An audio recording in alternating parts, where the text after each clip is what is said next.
O que aconteceu que você resolveu vender vinho? Sim, então o vinho ele sempre foi uma paixão muito antiga minha e da minha esposa. E aí surgiu a ideia da gente abrir a Enes Wines, né? A gente já era apreciadores de vinhos, a gente sempre gostou de reunir as pessoas na nossa casa, né? De ali confraternizar, de comunhar. Então o vinho ele sempre foi uma paixão, um hobby, a gente sempre gostou de estudar, pesquisar sobre o assunto.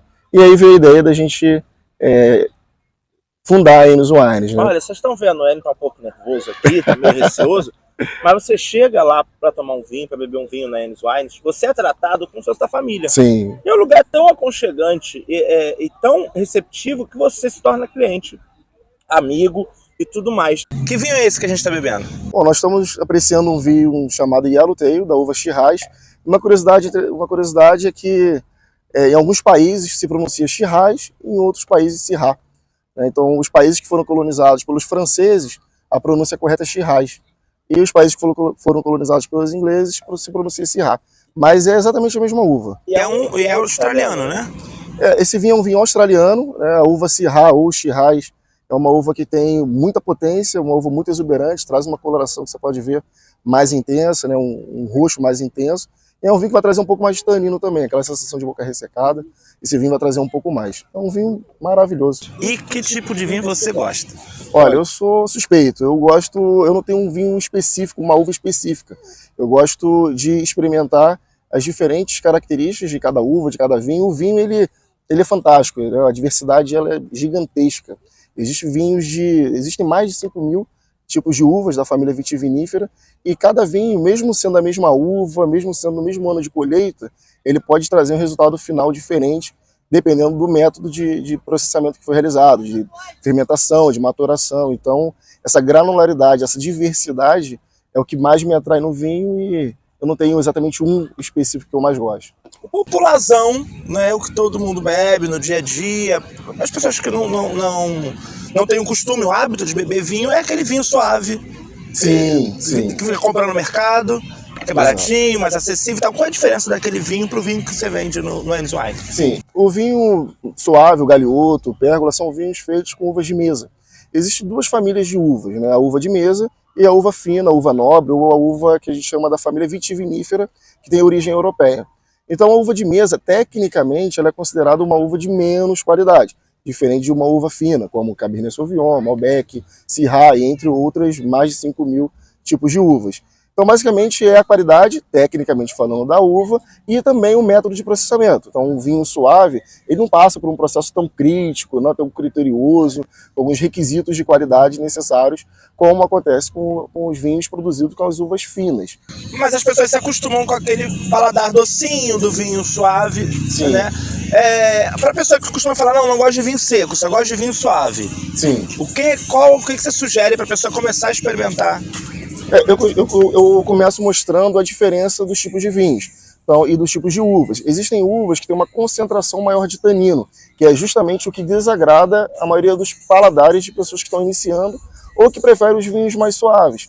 Então, os vinhos, né, produzidos com uvas que têm mais concentração de tanino, que dá aquela sensação, né, de boca ressecada, igual cica de caju, banana verde, e que lá atrás o pessoal falava que um vinho mais rascante, são tipos de vinhos que geralmente desagrada esse perfil de consumidor. Então a gente indica vinhos produzidos com uvas que tem uma concentração menor de tanino. E é um vinho... Tanino que é aquela cica, né? Aquela cica, aquilo incomoda bastante.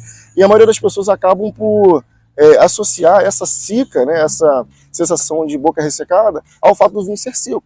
O fato do vinho ser seco é que a quantidade de glicose daquela uva, daquela produção, ela é menor, vai de 0 a 4%, né, do volume. Já o vinho suave, ele vai partir de 24% de glicose por volume.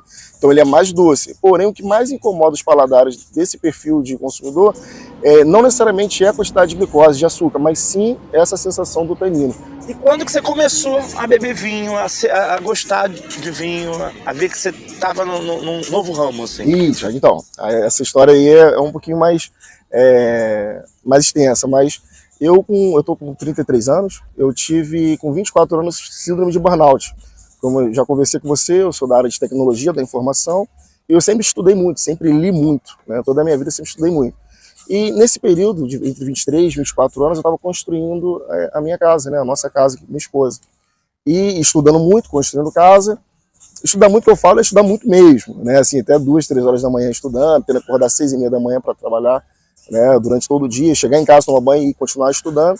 Então eu adquiri a síndrome de burnout, e aí eu comecei a ver que eu precisava buscar alguns hobbies, buscar coisas que me dessem prazer em estar fazendo para que eu pudesse me desconectar do meu dia a dia, daquela minha rotina extensa. Então era comum eu ir dormir e eu continuar processando as informações durante o dia. A cabeça, né? Não para, né? Não para, literalmente não para.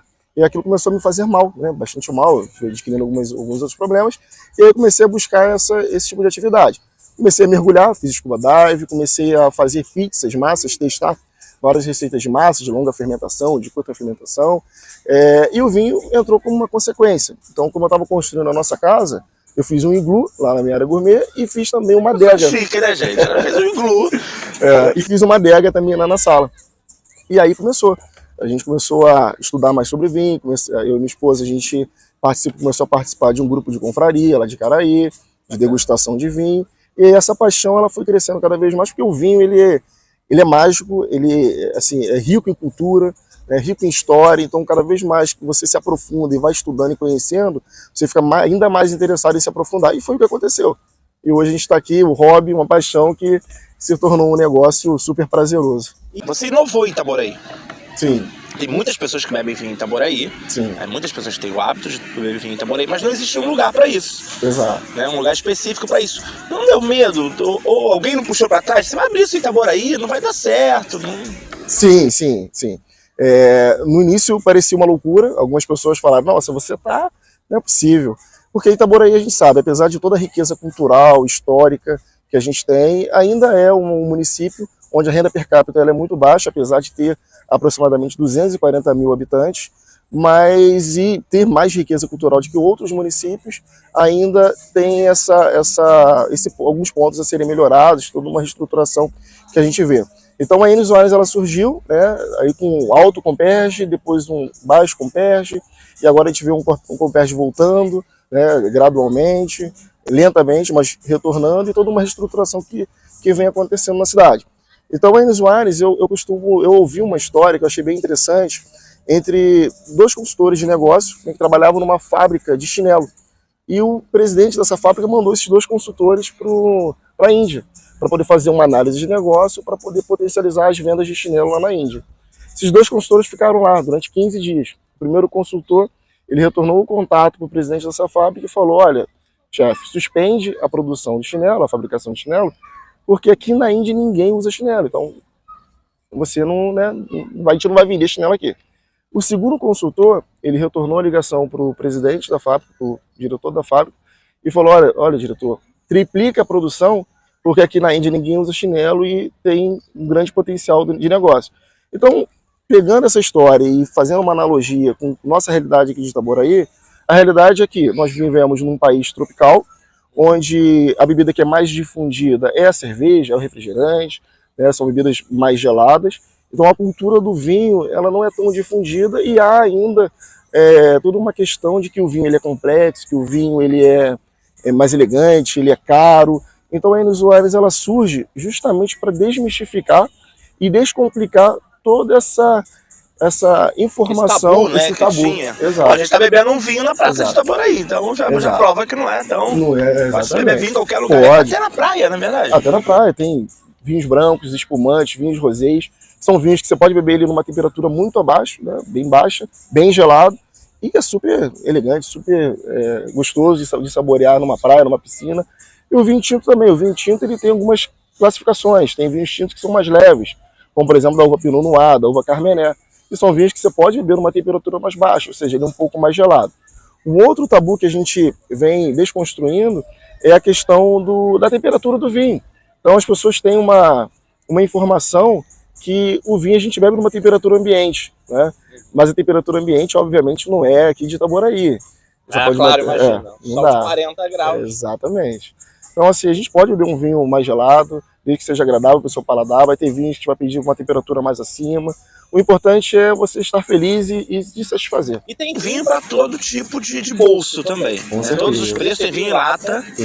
Fala pra gente dessa diversidade de vinhos. É, bem legal. O vinho, ele traz toda essa diversidade. Então, você tem os vinhos em lata, a gente tem a bag-in-box também, que é muito interessante, que depois de aberta, você consegue armazenar ainda por mais de 30 dias. Então, é bem interessante também. E os vinhos, o vinho ele tem vários tipos de produção. Né? Então, tem vinhos mais simples, tecnicamente falando, e vinhos que passam por todo um processo mais complexo de produção. Isso que vai diferenciar um vinho do outro. Bom, você provou que Itaboraí bebe vinho. Bebe vinho. E agora? Qual é o próximo passo da Enes? Eu quero saber novidade. Então, a Enes Wines ela tem um propósito muito forte, muito claro e alinhado. Então, eu vejo que a Enes Wines, para onde está, tem que levar a cultura para mais lugares, para mais regiões. Né? A gente precisa falar mais de vinho, a gente precisa mostrar que o vinho ele pode ser bebido por qualquer pessoa. O vinho ele deve estar presente em todas as mesas. O vinho ele edifica, ele reúne. Então você cria laços, amizades através dessa bebida que ela é mágica. Então a Enes Wines tem como objetivo ampliar e levar essa cultura para outras regiões também pelo Brasil. Olha, parabéns pelo seu trabalho. Você sabe que eu sou fã, não vou... eu vou encerrar o papo por aqui, porque senão ele não vai beber. Isso aí eu tô bebendo, daqui a pouco eu tô aqui mesmo falando. Eu não sei. Mas vocês já sabem, o melhor lugar para beber vinho em Itaboraí é na Enes Wines. Você vai encontrar lá uma galera que saca do negócio, saca de vinho e vai te dar uma experiência inesquecível. É isso. E parabéns. Obrigado. E obrigado por você apresentar pra gente um bom vinho. E faça de cada rótulo um momento.